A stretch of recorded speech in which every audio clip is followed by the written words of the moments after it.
2013ல படிச்சு முடிச்சுட்டு வேலை இல்லாம நான் சென்னையில சுத்தி இருந்த காலத்துல, ஏன்னா சோத்துக்கு கையில இந்த செலவு பண்ணோம்னா சோத்து கையில இந்த காசெல்லாம் காலியாயிருமே அப்படின்ட்டு எங்க கம்மியா கிடைக்கணும் அம்மா உணவகத்துக்கு காலை சாப்பாடு சாப்பிட்டு இருந்தப்ப, ஏன்னா கோயம்பேட்டுல நாங்க இறங்கி வேலை தேடிக்கு இருந்தப்ப விஜயகாந்த் ஆபீஸ்ல நாங்க தேடிக்கு இருந்தோம்.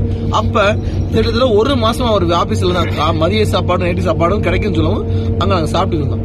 அப்ப சாப்பாடு அதுக்காக இவ்வளவு அமௌண்ட் செலவு பண்ணணுமா அப்படிங்கறதுக்காக நாங்க சுத்திக்கு இருந்த காலத்துல தாய் வீட்டு சாப்பாடு மாதிரி ஒரு சோறு கிடைச்சு, சாப்பாடுன்னா காய்கறி சாப்பாடு இல்ல, கறியும் சோறோட சாப்பாடு கிடைச்சு.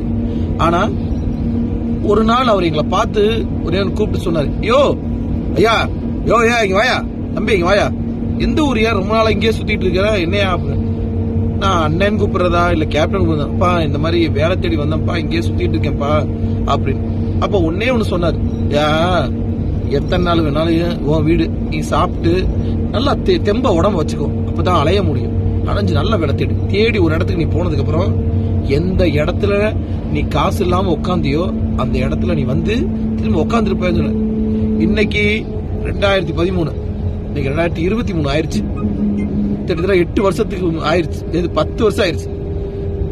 ஒரு 3 வருஷத்துக்கு முன்னாடி நான் அந்த இடத்துக்கு போனேன். எந்த இடத்துல எல்லாம் அவர் சொன்னார் அந்த இடத்துல அவர் அங்க இல்ல. அவர் வாசல் வரைக்கும் போய் அவர் வீட்டு வாசல்ல சாலிகிராமத்தை தொட்டு கும்பிட்டு திரும்ப நான் என் வீட்டுக்கு வந்துட்டேன். ஏன்னா என் தலைவர் இருந்துகிட்டு இருக்காரு. ஏன்னா வாய்ப்புங்கிறது ஒருத்தன் தான் உருவாக்கி கொடுக்க முடியும். உருவாக்கி கொடுக்க ஒரு மனசு வேணும், ஒன்னு தூண்டி விடுறதுக்கு ஒரு மனசு வேணும். அந்த தூண்டி ஒரு இடத்துல அவர் இருந்தார், என்ன தூக்கி விட்டாரு, தூண்டி விட்டாரு. இன்னைக்கு அந்த காசு அந்த வருமானம் பொருளாதாரத்துல என்னை நிப்பாட்டிட்டாரு. நான் கௌரவமா இருக்கிறேன், என் குடும்பத்துல கௌரவமா இருக்கேன், நிறைய பேத்துக்கு நான் கௌரவமான ஒரு ஆளா இருக்கிறேன். அந்த ஒரு காரணத்துக்காக நான் இப்ப போறேன். போயிட்டு அவரை பார்க்க முடியுமான்னு தெரியல, கண்டிப்பா பார்க்கலாங்க. பார்த்துட்டு நான் திரும்ப கிளம்பணும். அது எதுக்காக இல்ல, கண்டிப்பா பார்க்கலாம். நான் போய்